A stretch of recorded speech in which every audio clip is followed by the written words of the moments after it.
So hello, everyone. Thank you very much for being here today. My name is Dora. I'm one of the organizers of Qesher.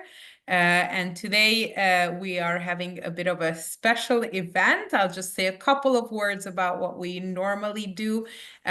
We introduce Jewish communities from all over the world, and also we have a book club series. Today is a bit of a different book club because we're not just going to have a book club, but we're also going to learn about the trip that's going to happen in September this year to Poland, which will be based on the book that Ira is going to introduce us to. So, but first, we're going to focus on the book itself. And after the presentation from Ira, we'll host Daniel Gurevich, who is our partner from Jerulita, which is based in Vilnius, but he also organizes trips to Poland and all of the Baltic states and different destinations in Europe. And he's going to share about the itinerary and all the details of the trip that is based on Ira's book. So now I'm going to introduce Ira, who is the author of Monsters and Miracles, Horror, Heroes, and the Holocaust. Ira Wesley Kittmacher is a historian and published author of books on European and American history and folklore, as well as a book on biblical approaches to resolving conflict. Ira is an experienced and acclaimed guide conducting tours based on his books. But first of all, let's find out about your book, Ira, and then we'll find out about the tour that is based on it. So I'll pass the word to Ira, and if you have any questions, we'll have a short Q&A in between the two presentations, so feel free to put them in the chat. Okay, thank you, Dora, and Sebastian and Daniel. It's my pleasure to join you all today. I'm actually speaking to you from the west coast of the U.S., just south of Seattle, Washington. So it's a beautiful day out here. I'm overlooking, if you're familiar with the area, Puget Sound. It's sort of like an inland ocean, so it's very nice here. As Dora mentioned, this book is very special to me. In part, I talk about my parents. My father, who was a Holocaust survivor, survived 5 concentration and slave labor camps, a displaced persons camp, and successfully immigrated and settled in the United States. I also talk about my mother, who was a World War II U.S. Navy veteran who decided to go to war because she saw what was happening to the Jews in Europe. And so it's very special to me, but I use my parents really to reflect what people were experiencing at the time, both in Europe and the United States and the Allied countries. So in the book, I talk about the environment that was going on, how dangerous of an environment it was. I think it's, as humans, we tend to have too short of memories. We sometimes don't remember how close we were to really losing World War II. It was much closer than maybe we would like to think it was. And maybe we downplay the significance of it. But to me, there are few, if any, historical events that are as significant as what happened in World War II and the Holocaust. It truly was the powers of good hanging in the balance, and thank God, good overcame evil. So also in the book, I talk about the similarities between what we're experiencing today in today's world, and I'll talk more about that later, comparing it to back in the 1920s to the 1940s. Next slide. Dora already mentioned my background, so I'm not going to really spend any time on it. You can see it there. Those are the covers of my various books. Again, many of them about the Pacific Northwest of the United States and other American folklore and history. And then this particular book about European history and folklore. Okay, next slide. So again, the reasons I wrote the book, as you can see, that to rekindle history, to breathe life into the times and spirits of those lost, to honor my father and mother, and for us to never forget. My father, as I mentioned, experienced and survived 5 different camps, and I'll touch on those during today's presentation. Before he even was placed into the concentration and slave labor camps, he actually was born in Lublin, Poland. Then he and his family moved to Warsaw, and then they were forced into the Warsaw Ghetto. So in the book, I talk about his experiences in the Warsaw Ghetto, and I also reflect on a number of the miracles, as I call them, that he experienced. And I'll just give you sort of a brief foreshadowing of some of those miracles. When he was living in the Warsaw Ghetto, he helped. He had two sisters, a brother, and his parents. He helped one of his sisters to escape from the Warsaw Ghetto. Jews at the time had to wear Stars of David on their shirt sleeves or other clothing, so they tried to roll up their sleeves. Others. And so as he was trying to get onto a train in Warsaw, a Polish man saw him and said, "You're a Jew, give me your money, otherwise I'm going to turn you in." And just as an example of what I call my father's intelligence and resourcefulness, he said to this Polish man, "Come back tomorrow morning at 8 o'clock and I'll give you the money." So this Polish man said, "Okay." And he went away and came back the next morning at 8 o'clock. Of course, my father and his sister were on the 7 o'clock train. So this man never caught them. So that's one example. And I'll reflect on other of the things that I call miracles. Some of the camps that he was in, Majdanek, which is just outside of Lublin, it was the first Nazi death camp that was liberated in 1944. Budzin, which was a particularly brutal camp. My father described the people who were in this camp as human skeletons. The Woliska salt mine, which today is a tourist attraction in Poland, but during World War II, it was the site of an underground arms factory, and Jewish slave laborers were forced to work there. Leichmerz in Germany on the Czech border, which was a subcamp of Flossenburg. Here's another example of what I call my father's resourcefulness. The Germans were sorting through who would survive and who would not survive. And they asked my father, "What is it that you do for a living?" And he was a tailor his whole life. His father was a tailor, his grandfather was a tailor, his mother was a seamstress, but he didn't answer tailor. He said, "I'm a sheet and metal worker," for no reason. And of course, the Nazis said, "Oh, well, then we can use you." So they spared him. So that is another example of what I describe a miracle that he experienced, partially through his own resourcefulness. Um, that was Leichmerz. Flossenburg was the next camp that he was kept in. He experienced several what I call miracles there. I'll tell you one quick one was he was the slave laborers, the concentration camp prisoners were forced to sleep in, of course, bunk beds, one on top of another, many people in each on each mattress.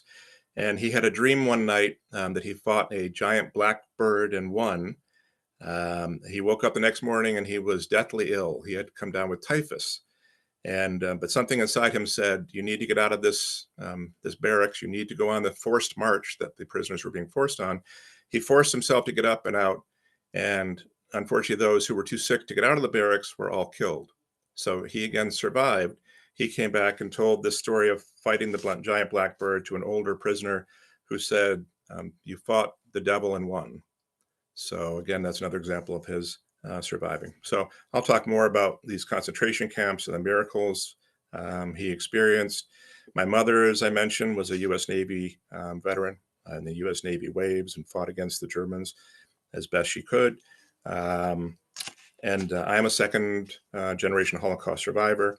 And one of the reasons I wrote this book, again, was to bear witness in my own way to what happened. The Holocaust, as we probably all know, it was a horrible, of course, event and a very unique event. It's one of the few, if any, events in human history where a people has been targeted just based on belief. And the Nazis decided that every person who had that belief had to be wiped out, no matter their age, their gender. So that makes it unique. Okay, so the slide that we have up right here, I talk about good versus evil, unparalleled view of the Holocaust, meaning that there have been a number of books written about the Holocaust.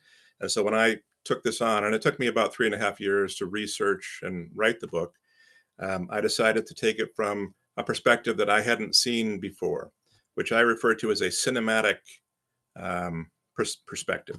When I told my publisher that, she said, "What do you mean a cinematic perspective?" Because the Holocaust is not what you would think of as being cinematic so much. To me, what I meant by it was I saw it as a story of not only monsters and criminals, being the Nazis and their collaborators, but also heroes and superheroes. And so it truly played out like a horror movie in many ways. So that's what I meant by a cinematic approach to it. And monsters, I mentioned monsters. The Poles, the Polish people, the Jews, the Germans, all had beliefs in monsters. The Poles believed in vampires and ghouls, werewolves and witches. We as Jews have had long-standing 1,000-plus-year beliefs in various monsters, whether it be Amadeus, the prince of demons, or the Leviathan, a sea creature. The Germans believed that the Jews and other Untermenschen or subhumans were vampires bleeding the blood of the fatherland. And so the Germans, believed themselves to be descended from noble werewolves. It sounds strange to us today, but that's in part why they named their submarine fleet the Wolf Pack. They had other beliefs. They had believed in ghosts and demons. And I tell the story in terms of the innocents, the people who were living before World War II started, living simple lives. They didn't necessarily have enough food or even adequate shelter, but they really had no inkling as to what was about to happen, the horrors that were about to happen.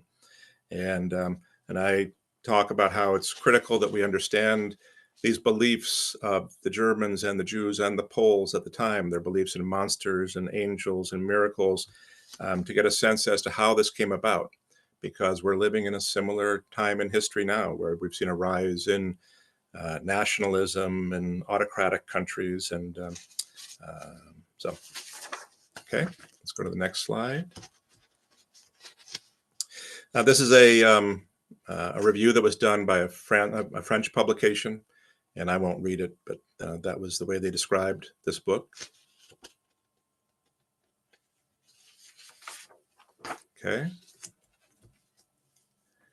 I again describe it as a cautionary tale because, again, there are too many similarities for comfort between what we're experiencing right now in today's world and what happened in the 1920s to the 1940s with the rise in nationalism and fascism and Nazism and intolerance. And of course, I have the famous quote by Benjamin Franklin. By Winston Churchill. He's not the only one who said this, but those who fail to learn from history are doomed to repeat it.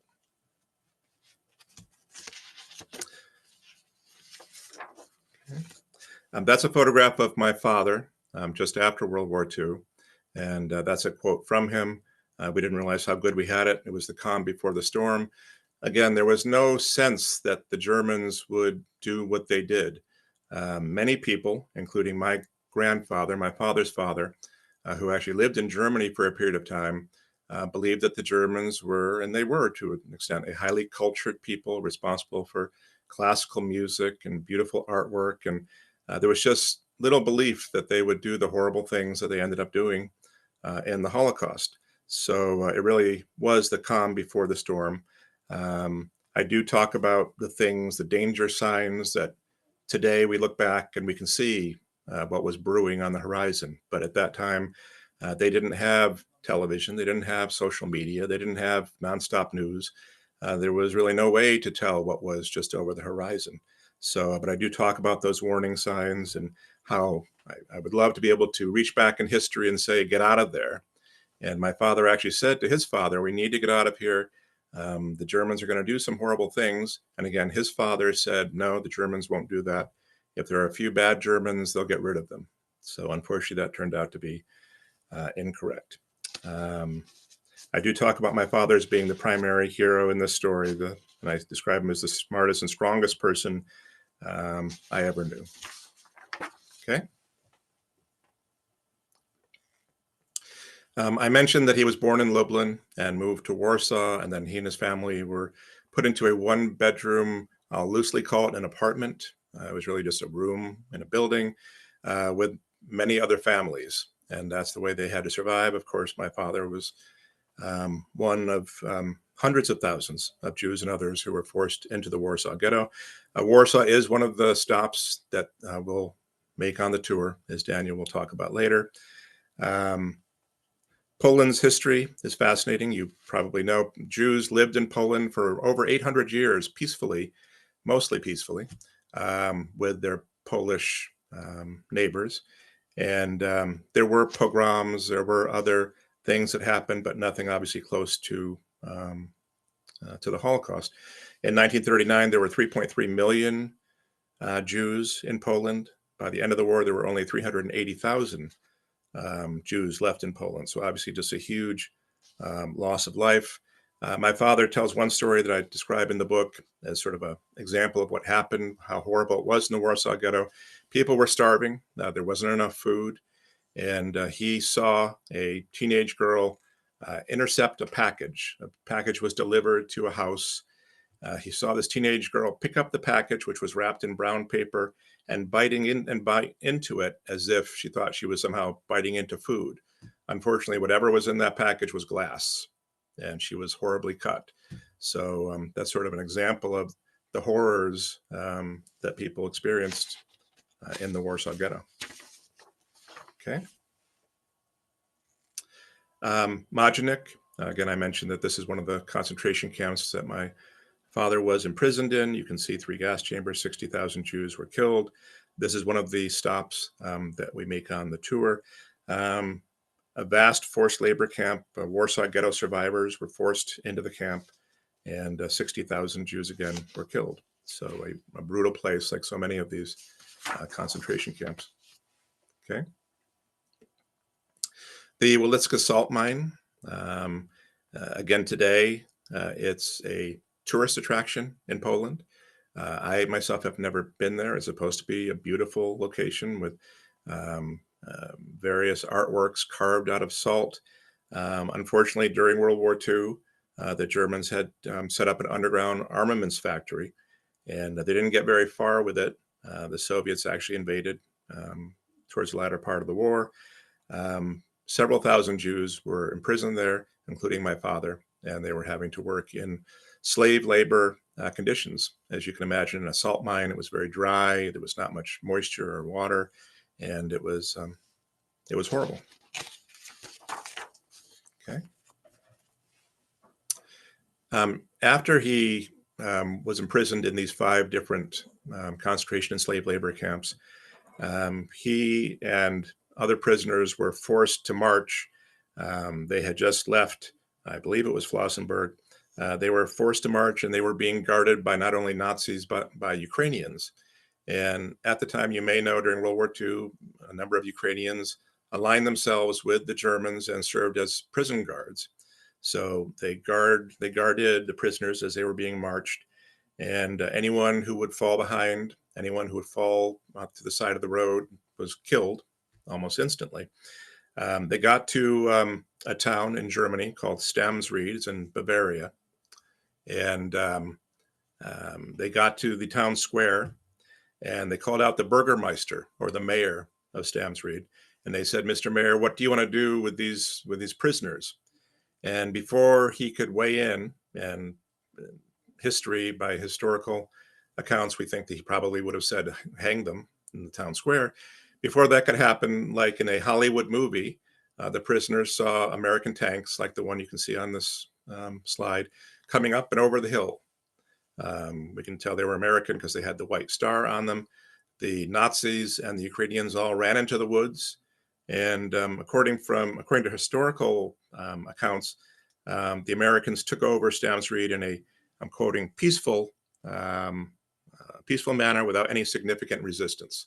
But we know that's only part of the story, because that's the Nazis and the Ukrainians had fled into the woods. And here I have a quote by General Dwight D. Eisenhower. This is actually a quote that you can find on the outside of the U.S. Holocaust Museum in Washington, D.C. He made sure to visit a number of the concentration camps, and he said he wanted to do that so that he could personally attest to what he saw, the starvation, the cruelty, the bestiality, in case at some point in the future, and he was very prescient because, in fact, it has come to pass. People have said, "Oh, no, that never happened." But he wanted to say that he saw it personally. So this is another one of the miracles I describe in the book being just before the prisoners were to be killed, the American army liberated them. Okay. This is a photograph of my mother. Again, she was in the U.S. Navy during World War II. And as I mentioned earlier, she wanted to oppose the Nazis in any way that she could. And so it was unusual for a young woman in her early 20s. Her parents wouldn't give her permission to join the U.S. military. She had to wait until she was 21 and then join herself. But it was rare. And it was fairly rare for an American Jewish girl who was 21 to join the U.S. Navy, but she felt very strongly that that was what she needed to do. And you can see a quote from her. She wanted to do her best to help America in its war effort against the Nazis. Okay. Okay, I know that this is a very busy slide with lots of different images. So I'm going to go through them fairly quickly. At the top, I say these are the Jews' superstitions over the millennia. So over the thousands of years, these are a number of the superstitions that we have had. So on the top left, you can see salt. Salt has been used for hundreds, if not thousands of years to ward off evil, not just in the Jewish community, but in others. Salt is sometimes sprinkled in corners of rooms. It's thought to ward off evil, to ward off ghosts. Next to that is a shield. If you're a fan of the superhero movies over the last 10, 12 years, you know that that's Captain America's shield. I have that there because, in fact, superheroes, Captain America, Superman, Wonder Woman, are all creations of American Jewish cartoonists in the 1930s and 1940s. They were not allowed to be journalists for major newspapers, but they were allowed to be cartoonists, which was thought to be a lower form of artwork or journalism. And so Captain America was created by a man named Joe Simon, whose actual name was Jaime Simon. And I believe I have a quote from him later as to why he created it, but it was a way to try to get the Americans to go to war against the Nazis. America, like today, we have America first. Back then, it was America first. Isolation, don't get involved in European wars. But there were a number of these Jewish American cartoonists who felt it was important that we, in fact, fight against the evil that was the Nazis as well as the Japanese at the time. Next one over, it's Wonder Woman, again, created in 1941 and actually based on a 1912 character created by Miriam Michelson, another Jewish American journalist, again, fought against the forces of evil. Next to that is the Hand of Miriam. We have one hanging here in our house. It's a good luck charm, a talisman. It's meant to ward off the evil eye. Next row down on the far left is the Ark of the Covenant. We, as a people, have a history of searching for super weapons, whether it be the Ark of the Covenant. If you remember the movies Raiders of the Lost Ark, I believe it was 1981, Steven Spielberg, much of it was about trying to find the Ark of the Covenant, which had supernatural powers and the powers of God. The trumpets of Joshua were another super weapon that the Jews have searched for over time. So again, as a people, we have believed in these super weapons. Superman is the next one over, again, created by another set of American Jewish cartoonists, Jerry Siegel and Joe Shuster, again, to fight against evil and fought against the Nazis. We as a people have had a strong belief in angels and miracles, or nay, as they're called in the Bible. And their examples, Joseph in Genesis and the angels in the Torah. Next row down, metal safety pin. Many people, not just Jews, but including Jews, have believed that somehow metal wards off evil spirits. So my father would talk about how they used to attach little metal pins to people's clothing before they would go on a trip, so as to ward off evil. So that, again, is another superstition or belief that repels evil spirits. Next to it is a piece of thread that goes back to when people were buried in death shrouds. And there's an old quote, sew up the brains, meaning keep your common sense. But thread was somehow, again, another way of warding off evil. My father, who was a tailor his entire life, always was chewing on thread. I thought it was a nervous habit. Now, in retrospect and having researched this, I believe it maybe was more. Next to that is an image of Lilith, who was the first demon created before Eve, another Jewish belief.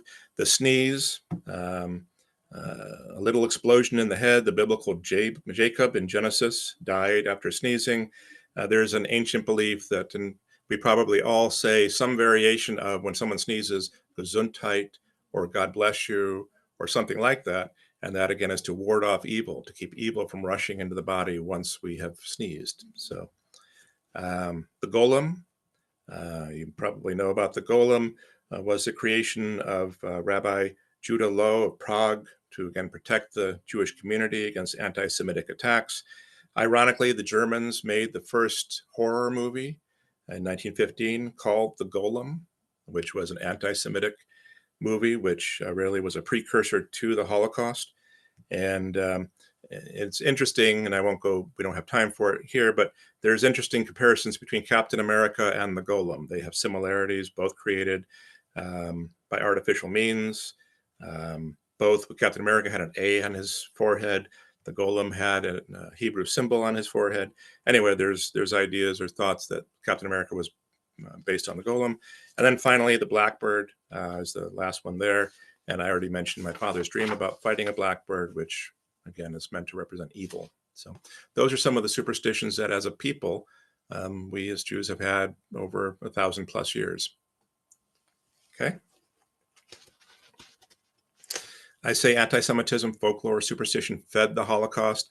And what I say in the book is that in trying to figure out why the Germans became the Nazis, and in part, I believe it's because they were raised on a steady diet of anti-Semitic children's stories, folklore, primarily from, and you can see the image of the Brothers Grimm, and you can see some of the books that they wrote. And they were highly anti-Semitic works.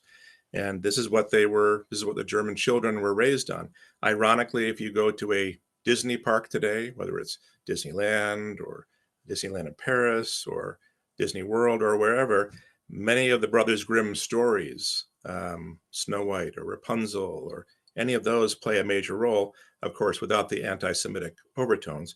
There has been some controversy where people have said, well, Walt Disney must have been anti-Semitic since he adopted these stories. And I find no evidence of him being anti-Semitic. And in fact, the Jerusalem Times did a report and also found no hint of him being anti-Semitic. Okay. I think part of the reason why the Brothers Grimm wrote their stories is Jews were blamed for thousands of years for everything from the bubonic plague to economic downturns to the Germans losing World War I. So, okay, on this slide, you can see the Zofiełka Jewish Psychiatric Hospital. It was actually opened in the early 20th century to treat Jewish patients. When World War II started, the Nazis took it over. They killed all the doctors and the patients, and they sent many of the survivors to Treblinka. They had a number of Polish children who were placed into this facility to what is called Germanize them, make them into good German children instead of Polish children. It's located in Otwock, Germany. And not only is it, and this is one of the stops that we make, not only is it a major site of what happened during World War II, but from a folklore perspective, it's thought to be highly haunted, as so many of these sites are said to be, whether it be by those who were persecuted here or whoever. But again, it has a strong tie-in to these folkloric themes. Okay. Another stop on the tour, you can see this museum. I'm not going to try to pronounce the full name, in Radom in Poland. It's an early Polish village. And I say it's before the nightmare, so before the war started. This represents how the Poles were living, and to some degree, the Jews in Poland, although many of the Jews lived in what we would call shtetls. But and there's a picture, an image here of a shtetl on the bottom left. But again, this is another stop to try to capture what it was like in Poland before World War II. Okay. Another stop on the tour, the Rheineck Underground Museum. Here, as I have on here, 1,000-year-old burials, vampires. one of the monsters that the Poles strongly believed in was the vampire. And uh, in this particular museum, there are these 1,000-year-old burials, and people who were suspected of being vampires were buried facing the grounds, and not to get too descriptive, but with their heads chopped off, placed between their legs in a fetal position, wood and metal stakes piercing their bodies and their hearts, placed under rocks, stones placed into the mouths of the dead. And this is under Krakow's main square. It's a major museum there, and it's meant to again capture Poland before World War II, and the folkloric beliefs of the Poles. All right. Again, in the book, I talk about World War II and the Holocaust in particular as being a horror story. Backstabbing vampires versus honorable werewolves. Again, the Germans, the Nazis, saw Jews and other outsiders as being vampires who were sucking the blood out of the fatherland, whereas, as I mentioned earlier, the Germans saw themselves descended from honorable werewolves, again, naming their submarine fleets Wolf Pack and other things. It truly is, and I reflect on a number of different movies and stories in the book. This truly was, World War II truly was Robert Louis Stevenson's 1886 Dr. Jekyll and Mr. Hyde. If you're familiar with the book or the movie, the 1941 movie, it was a struggle to see, was it going to be the cultured Dr. Jekyll or the evil Mr. Hyde who would win in the end? And unfortunately, at least in the beginning of World War II, it was the Germans being the evil Mr. Hyde, and they lost out to Dr. Jekyll. So the cultured Germans lost out to the bloodthirsty Nazis in the beginning of the war. Let's see what else. Again, I compare things to various movies and the peaceful Polish villagers. I talk about them becoming the pitchfork-carrying villagers of Dracula and Frankenstein, if you're familiar with those movies. I talked about the Golem earlier, 1915 movie by the Germans. The Germans followed that up with a 1922 movie called Nosferatu, which you might be familiar with, which was one of the first vampire movies. Again, the vampire made to look similar to this picture here on the left. Some took it to mean that this is how the Germans saw the Jews, with long noses and pointed ears. And so again, a very anti-Semitic movie. Interestingly, I'll just mention one other movie. There are many. 1941, The Wolf Man, which was an American movie. The screenplay was actually written by a Jewish refugee from Nazi Germany, Kurt Sayetmark, who wrote it in part to reflect what was going on in Germany at the time. Okay. Horror, occultism, supernatural thinking, and Jew animals. So Hitler, as you probably know, was a big believer in occultism and supernatural themes. He thought Germans were descended from Norse frost giants, as silly as that sounds. Some historians say that he sent the German troops into the Soviet Union ill-prepared for the cold and the ice, because he thought that the Germans could withstand it because they were descended from Norse frost giants. He was searching for the lost underground or underwater city of Atlantis. He searched for miracle weapons. He believed in witchcraft, paganism, death rays, astrology. He was a big believer in all things paranormal. There was something called the Thule Society, which has actually been the subject of movies in and of itself, which was a group that they took a blood oath that none of them were descended from Jews or other Untermenschen. Judensau, you probably are familiar with the concept. We were just in Germany last fall, and I saw on the side, I believe it was on the cathedral in Cologne, Germany, there are still statues or sculptures of Judensau. Many times these churches, cathedrals were built opposite of the Jewish quarter of these particular cities or towns, and so it was the image of Jews suckling pigs, basically.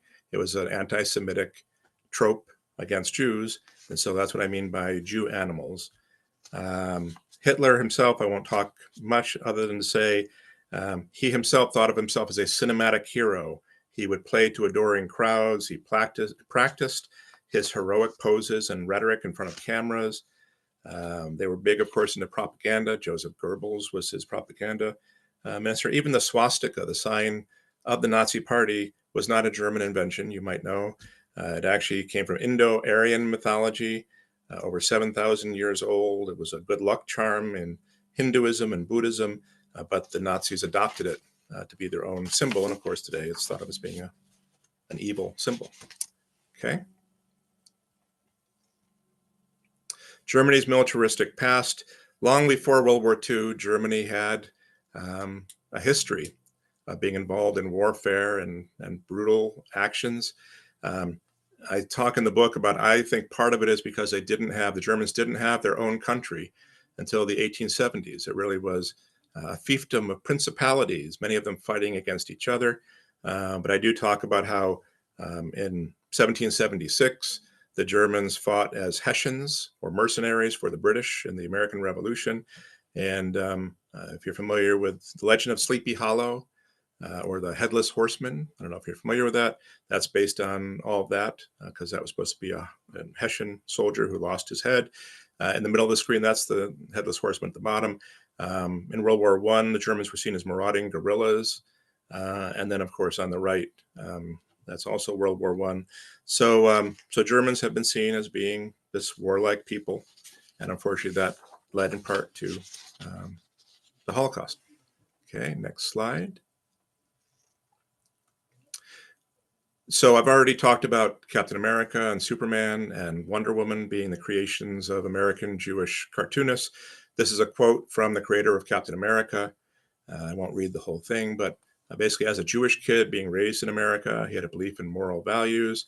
He learned that from his parents and from the Bible, and he saw himself as Captain America, and he wanted Captain America to withhold the best values that he could and to fight against the evil Nazis. All right, we're approaching the end. Miracles, I've already described several different miracles. I've actually counted 11 different miracles that my father experienced that I talk about at some length in the book. I've already talked about trying to get out of the Warsaw Ghetto and the Polish man who said, "Give me your money." Different case, a different time, he was trying to get a different sister out of Warsaw. There was a Polish girl who saw them and who yelled out, "There's a Jew, there's a Jew." And so the Polish train conductor came over to investigate, but turned out he was an older man. He didn't want to have the trouble of having to do the paperwork related to turning the Jews into Nazis, so he let them go. I talked about my father having the dream about fighting the big black bird, the sheet and metal worker that he chose to say he was instead of a tailor.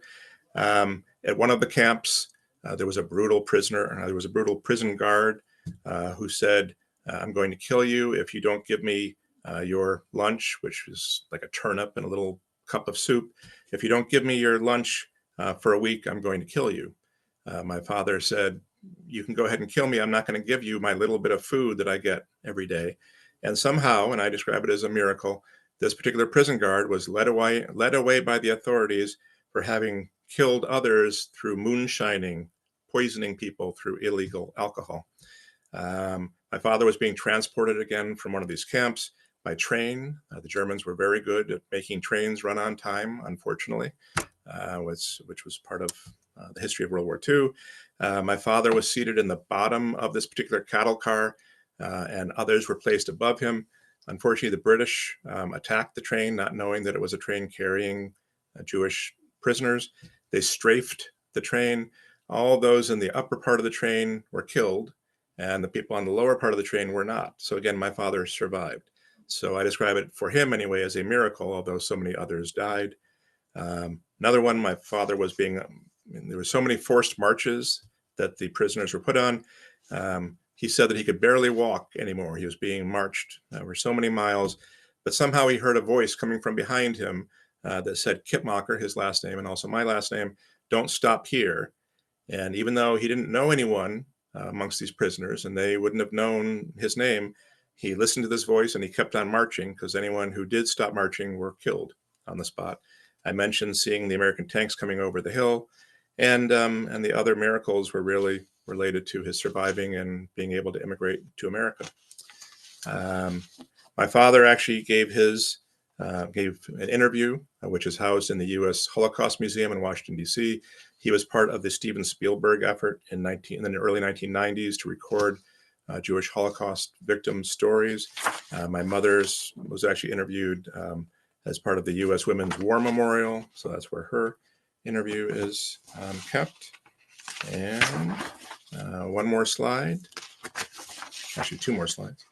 I have here another quote, Martin Niemöller. It's a famous quote. I won't read the whole thing, but it attests to the fact that because something is happening, not necessarily to us, but to someone else, we still all have a duty to stand up and stop whatever the horrible thing is that's happening.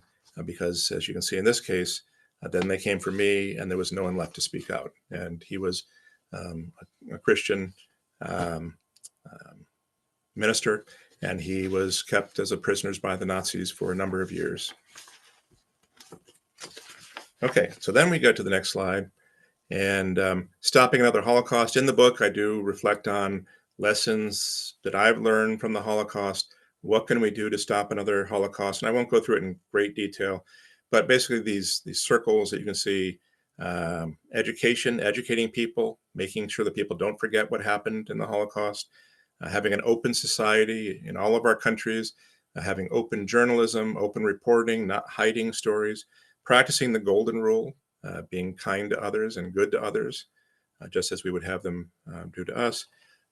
Overcoming these stories and this folklore, whether it be the Brothers Grimm or more modern conspiracy theories and other things that are so inaccurate but poison the way people believe.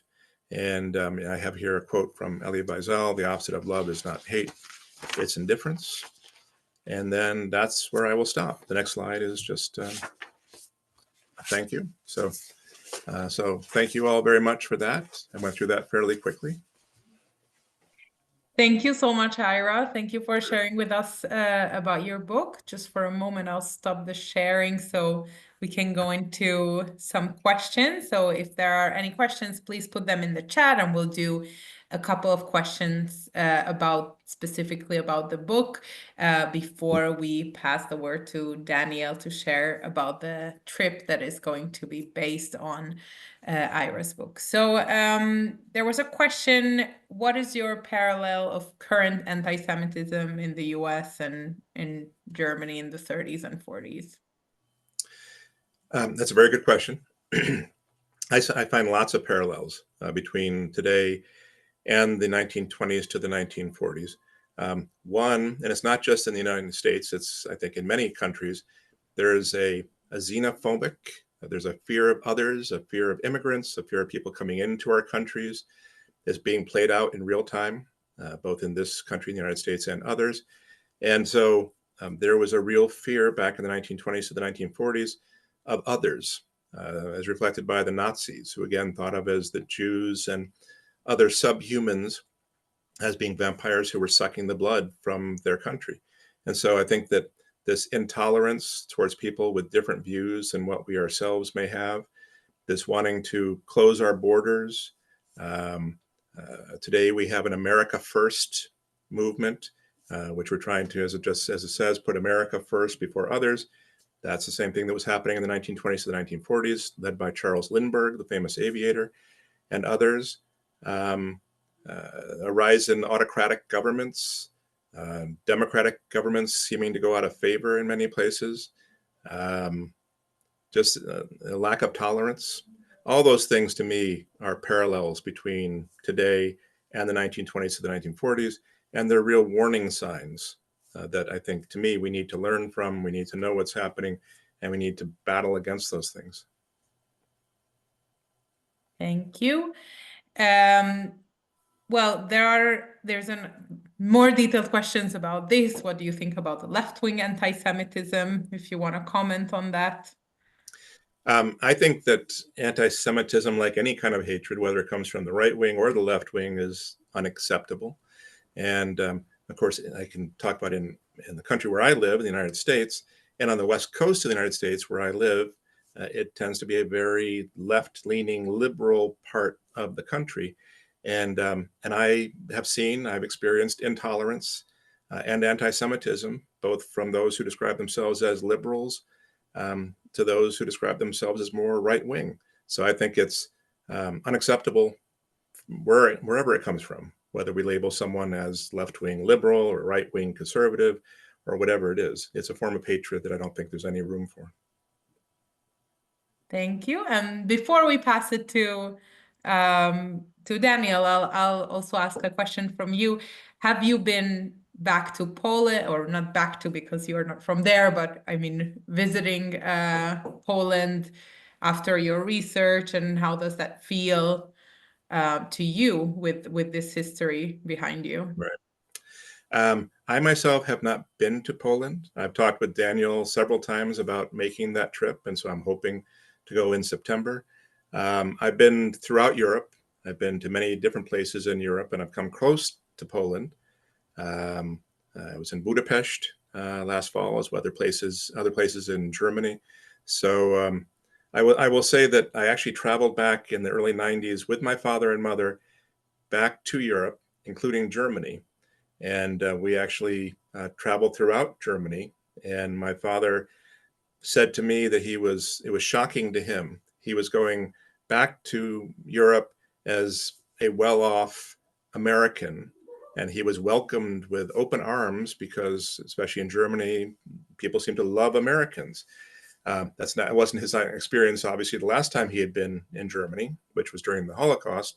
One place that he refused to go to was Poland. And he said that he could never forgive the Poles, which may sound strange. How could he forgive the Germans and not the Poles? I think in my research and in my study, that's a fairly common view by Holocaust survivors who were from Poland, that they viewed more negatively their Polish neighbors, who they literally had been living next to for 800 years, turning against them and turning them into the Nazis. And so there was a more negative reaction, if you can imagine, than even against the Germans. So he never wanted to go back to Poland, whereas I'm looking forward to experiencing that. Thank you so much, Ira. So I'll pass the word to Daniel to share with us the details of the trip that is going to be based on Monsters and Miracles.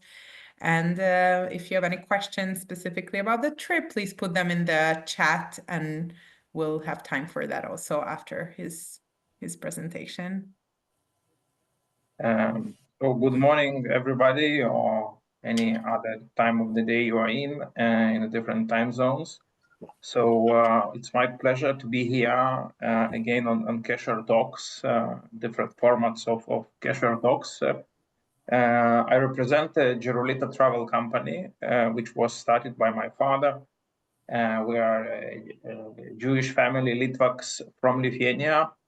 And about 25 years ago, my father switched his career from being a software developer to become a travel guru. And we, as a Jewish family, naturally, we orient our content to the Jewish audience. And we do tours in the Baltic states, in Poland, in Germany, in some other neighboring country. We used to go to Belarus a lot. Unfortunately, now it is not possible. So, a few years ago, Ira contacted me about a private tour, which didn't happen. And then a year later, it didn't happen again. And we developed kind of friendship, and Ira offered to organize a tour, which would be accompanied by his book, which presentation about which you just heard.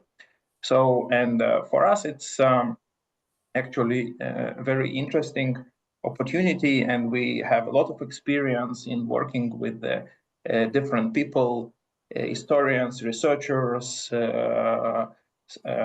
second generation people after the Holocaust, and so on. And it's always interesting and challenging, or maybe challenging and interesting, to incorporate these things into a tour. Because when you say a tour, trip or journey or adventure, you think about something. Well, will I enjoy it? Or what will I learn, and things like that. So when you travel in a Jewish group, it's always a question of a balance. What will be the dominant theme? When we speak about the tour to Poland, it's actually very challenging because In Poland, well, we cannot run away. We cannot obfuscate the Holocaust. It was everywhere there because of the huge concentration camps and transfers of Jews from other places to Poland. It's absolutely unavoidable. At the same time, Poland is not only a Holocaust. Our trip itinerary is for 9 days, and we spend some time in Warsaw. From Warsaw, we drive to Lublin, south. We actually, on this trip, we do not go to northern Poland, to the Baltic Sea, to Gdańsk. There are a lot of interesting places there as well, but we decided to stick to 9-day itinerary. So from Lublin, we go to Krakow. From Krakow, we continue to Wrocław, and from Wrocław, we go back to Warsaw. We visit Lodz on the way, and go back to Warsaw. It's a circular tour.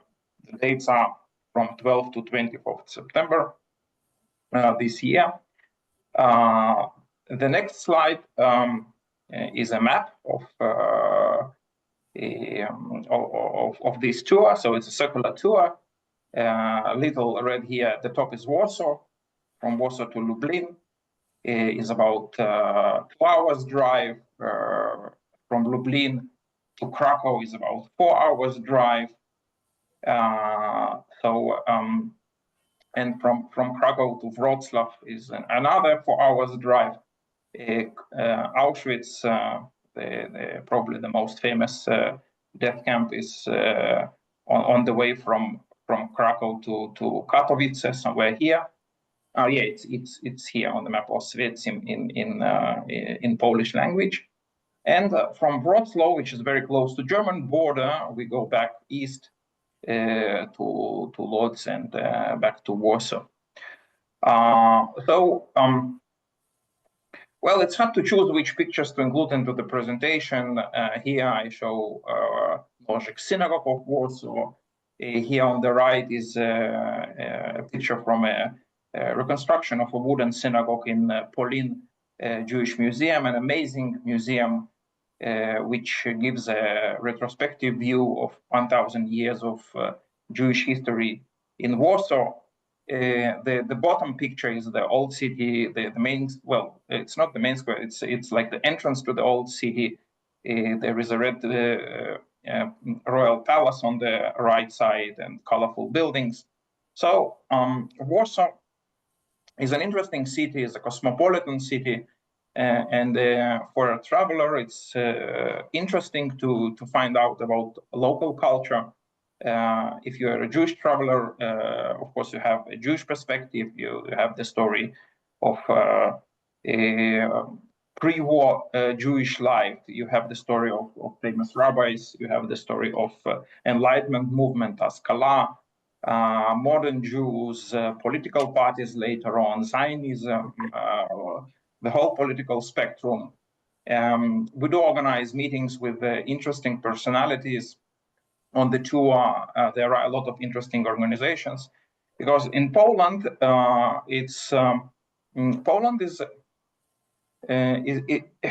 Polish people are fighting. Well, of course, not everybody, but let's say those Poles who care about their history, their heritage, the history of Polish Jews.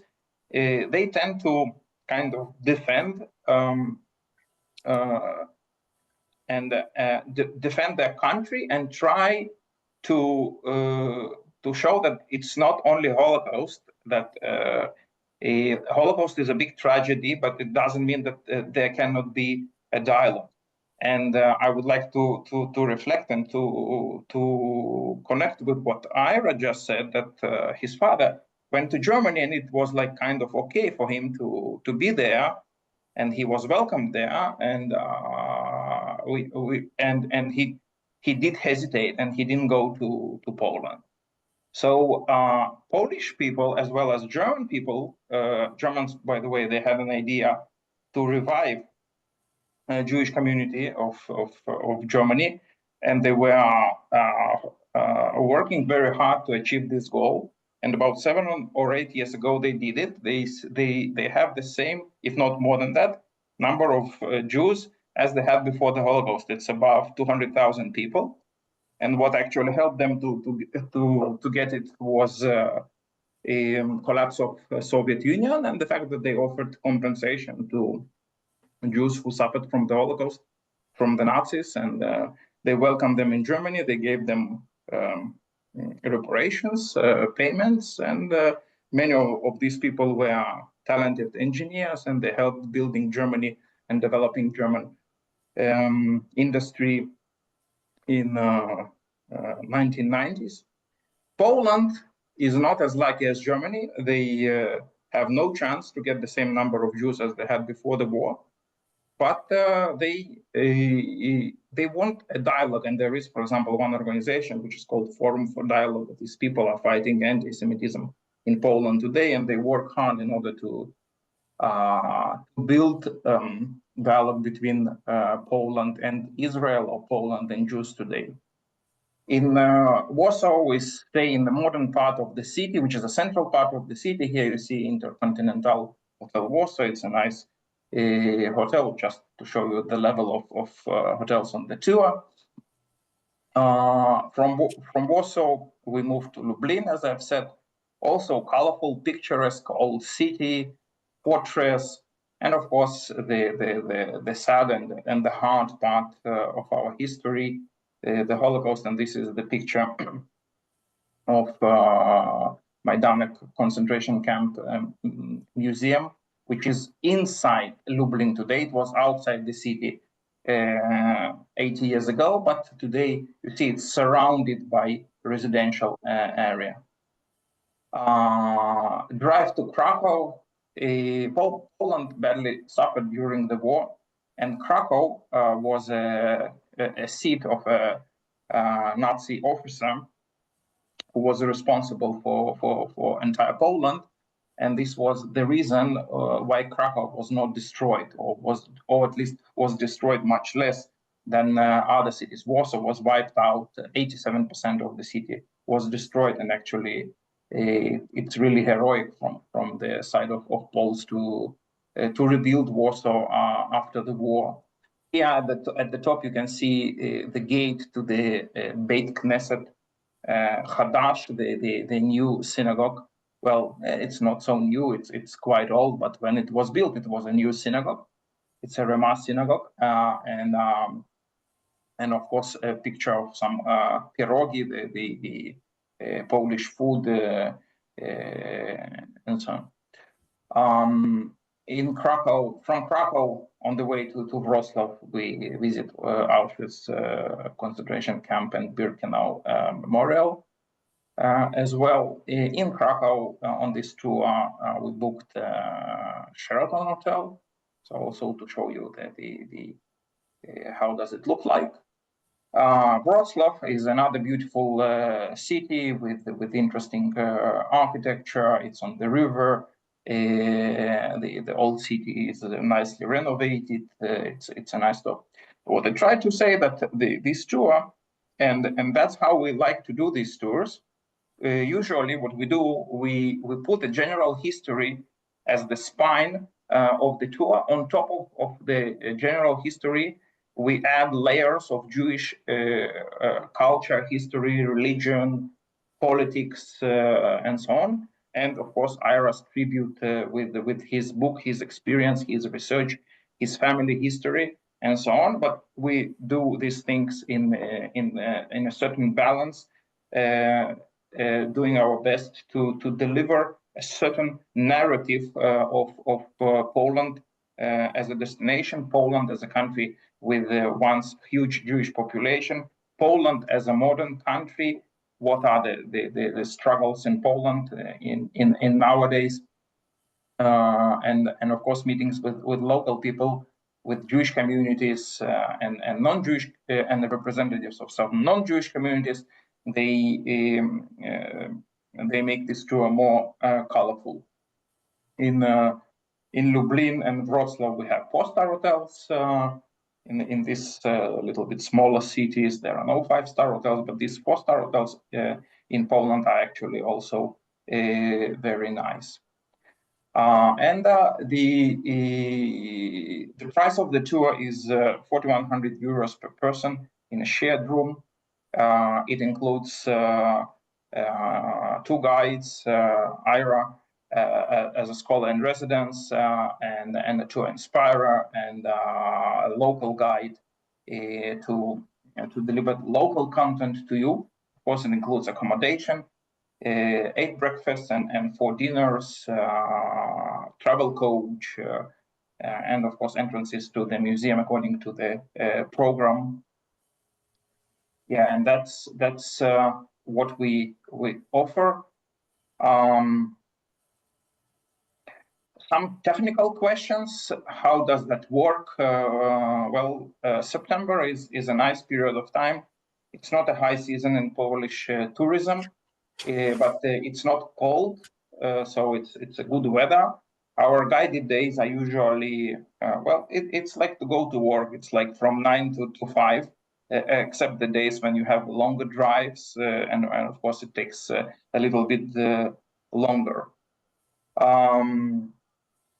So yeah, as I've already mentioned, we have 2 guides, which is in my understanding. Well, I worked as a guide for many years, but I do more tour organization. But 2 guides, it gives a tour more dynamic, because people switch, they complement each other, and I think it's a nice format for a tour. And also, we do care about your personal time, so we didn't plan dinners every evening, so some of the time could be spent on your own, in the way you want, in the vibe you want, and so on. This is also very important, to be able to relax from the group, even if it's a nice group. And we do not plan to have a big group. We usually limit our tours to 24, 26 people, something like that. Well, payment conditions, this information will be sent to you in a follow-up email. Yeah, and I'll be happy to answer your questions. Thank you very much, Daniel. Thank you for sharing about the trip. I would like to ask everyone that please put questions specifically about this trip, or you can, if you have some follow-up questions to Ira, you're also welcome to put it in the chat. I see some more general Jewish travel questions, which I'm not going to read now because it's not the focus of today's presentation, but thank you everyone for writing. And if you have any questions regarding this trip to Poland, which will take place in September of this year, then please feel free to ask questions. There is a question that came in for Ira, just as Daniel started speaking. So while we give a bit of time to write more questions, I'll read this to you. In writing the book, was there anything you came across that surprised you? That's a very good question. I would say that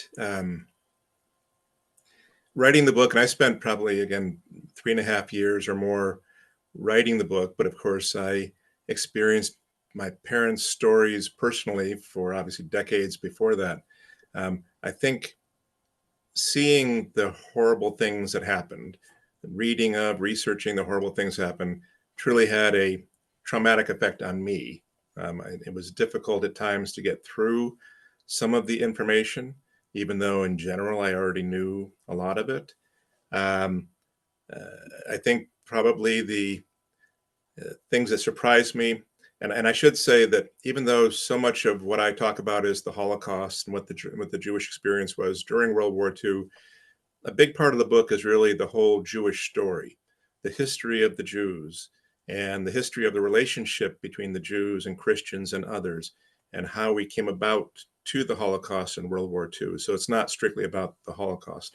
So I think some of that history, the Brothers Grimm, I knew of the Brothers Grimm, but I didn't know of it in great detail. I found that to be surprising. that there were these children's stories written in such anti-Semitic terms. And I'm a big Disney fan. I love going to Disneyland and Disney World. I didn't have a real sense as to the anti-Semitic portions of those stories, so that was surprising to me. The Germans' background, militaristic background, although I knew of the legend of Sleepy Hollow and the Hessians in World War I didn't have a true sense of the Germans' militaristic history. Poland, also another surprising thing to me. So I guess there were a number of surprising things to me. Poland really has been the crossroads of Europe for centuries. The French, the Russians, the Germans. Seems like every major European power has marched through Poland. And if you look at Polish sayings, things like, and I don't remember the exact quote, I have it in the book, but out of the pond and into the frying pan, or things like that, just sort of a pessimistic sense, I think, comes from Poland being this crossroads for all these different armies. To me, it's just a fascinating history of how this all came about. Why did this happen? What were the undertones? What were a lot of my books tie into things that are what I'll call supernatural and those kinds of things, which again, the Germans, Jews, and Poles were big believers in them. Some of those beliefs I also found to be surprising. So that's probably a long-winded answer to yes, there were a number of things I found to be surprising, and as well as I knew the history. And so I'll stop there. Thank you very much. And now I'll read some questions to Daniel about the tour. How much time do we spend at Auschwitz? 3.5 hours is a guided tour. In Auschwitz, there is no option nowadays to have a non-guided tour. So everything is pre-planned, pre-booked. So they have 3.5 and a 6-hour option. So I consider that 3.5 is enough, but 6 hours is a little bit too much. It's already like more educational, I would say, for students who write some academic works on that. So it takes like half a day. You get there, you take a guide. Well, you receive your guide, and with the headset, you have two parts of the tour. You start with Auschwitz, and then you continue to Birkenau, which is about 1 kilometer away. Thank you. Is the flight included? No, the flight is not included. We sell it to wide audience, so we don't know from what country. So naturally, it's land only cost. Thank you. Would you recommend this tour for an 84-year-old? How difficult it is? How much walking is there? Well, it's a good question. Most of our travelers, they are in their golden age, and our tours are in our tours we take into consideration that not everybody can walk for a long time. So we have a bus all the time, but at the same time, in the old city, there is no way to use a bus in Auschwitz itself. It's not an easy visit. It's 3.5 hours. You will be walking in the museum. The advantage in Auschwitz, for example, is that you walk, you don't stand. So it's quite a big memorial place. To tell you that it's very easy, that this tour is very easy, no, it's not. It's not physically. It's not very easy, but at the same time, it's of course it's not like a nature tour where you cover long distances. Thank you. There are several people asking about specific locations, if the tour goes anywhere near there or Yeah, there. I saw that place. Drohichin is in Belarus, as far as I know. Maybe Okay. there is a similar place with a very similar name in Poland. In that case, I don't know where it is. As it's a group tour, we usually do not go to individual shuttles with the group. So we can offer a pre-tour or post-tour if you have a family history and you would like to take your time and to visit a particular location, or we can offer an extension of a tour if you are interested, for example, in northern Poland or any other neighboring destination, which makes sense to make together.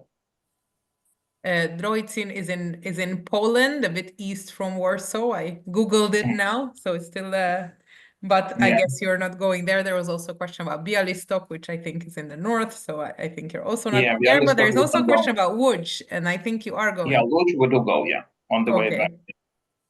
Okay, so if Mary, you are in luck. That's the city that is touched upon.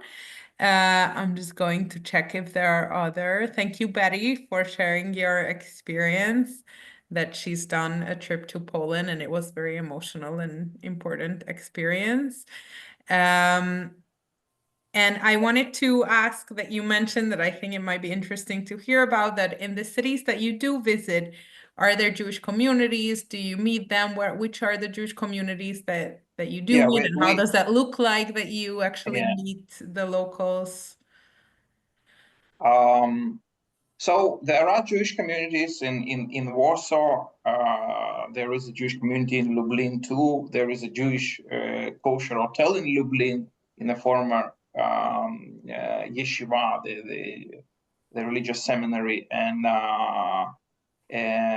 we do meet a Jewish community representative in Krakow.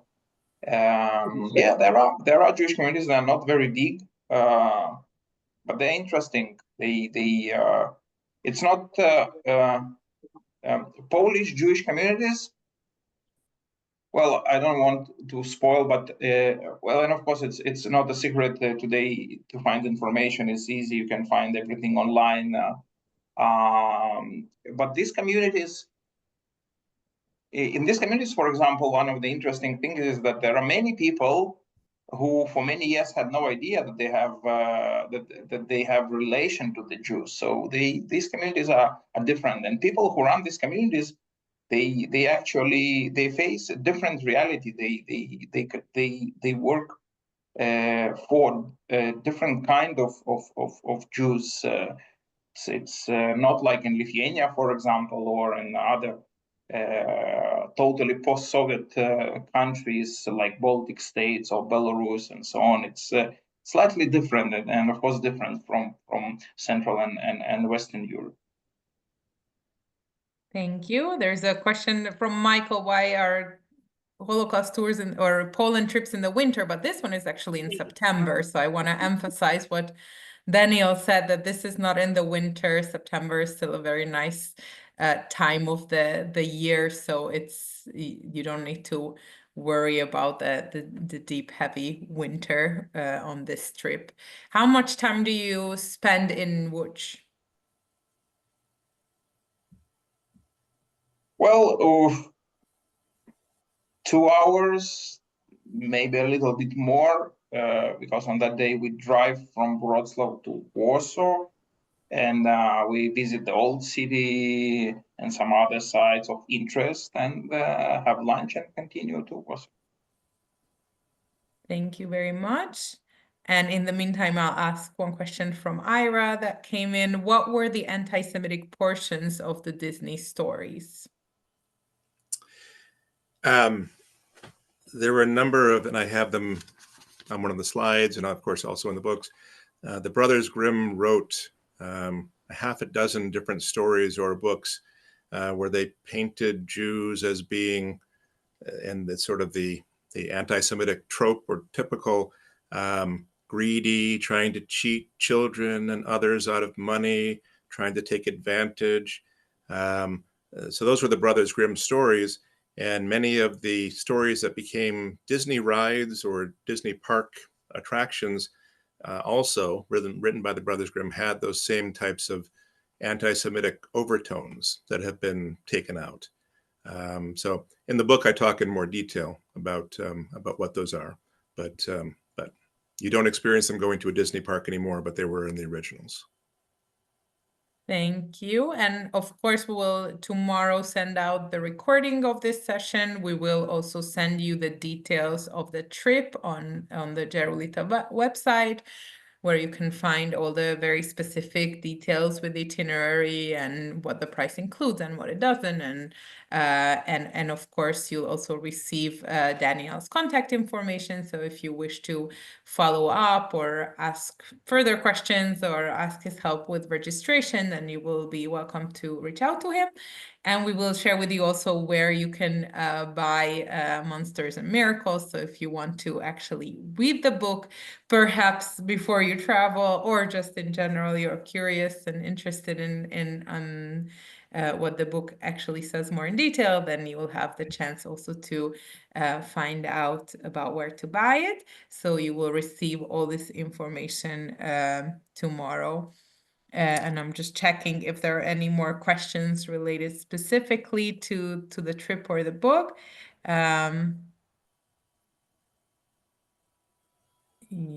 Yes, if one wants to experience a greater trip across different parts of Europe that have had concentration camps, do you have partners to recommend to tandem with your Poland trip? Like, I guess, to go before or after? Well, yeah, it's possible, but actually, concentration camps there in Poland and a little bit in Germany. So, after going to 2 concentration camps in Poland, I'm not sure that you will want to continue doing it. Thank you very much. Thank you for your answer, Daniel. So I think I covered most of the questions, but as I mentioned earlier, you'll receive further details. So if you have more questions, you'll have the chance to reach out, and we'll also send you the link where you can register for the trip. So you will have all this information tomorrow in your inbox, hopefully. If not, then you can also look in your spam or write to us. If you haven't received it, we'll be happy to resend it to you. Laura, So, could I say one more thing? Which of is, course.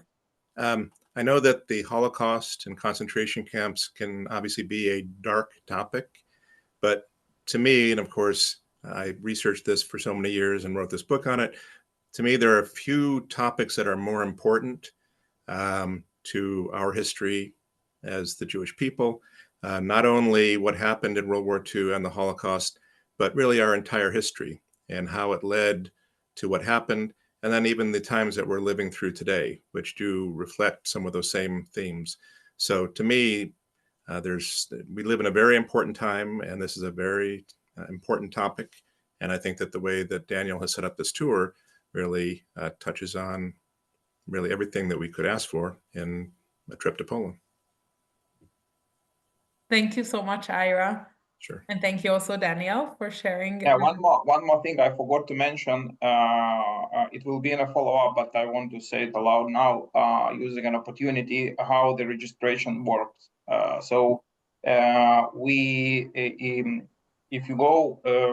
If you click on the link, you will land on a page with a detailed tour program and all what's included, and there is a registration form which has no payment functionality in it. So you fill in the form, you register to a waiting list. When we have a minimal number of participants, we confirm the tour, and then we will send the request for deposits and all the related information. Great, thank you so much. And I just put the link into the chat. So if anyone wants to already check it out, you can just find it in the chat, and we will also send it to you tomorrow via email. So thank you, Ira, and thank you, Danielle, for being here with us today. And of course, thank you everyone who participated in today's event. It was great to have you. Thank you so much for joining us, and we hope to see you very soon. Our next event will be on Thursday about the Jews of Scotland, and then on Sunday about the Jews of Ukraine, specifically focusing on Kiev and Odessa. So we hope you can join us to one of these or both of these events as well. So thank you, everyone, and we wish you a wonderful rest of the day. Or Thank you, good night. Dora and Sebastian. Thank you, Ira. Great Thank presentation. you, Dora, Sebastian, Daniel. Take care. Thank you. Thank you. Bye. Bye, everyone.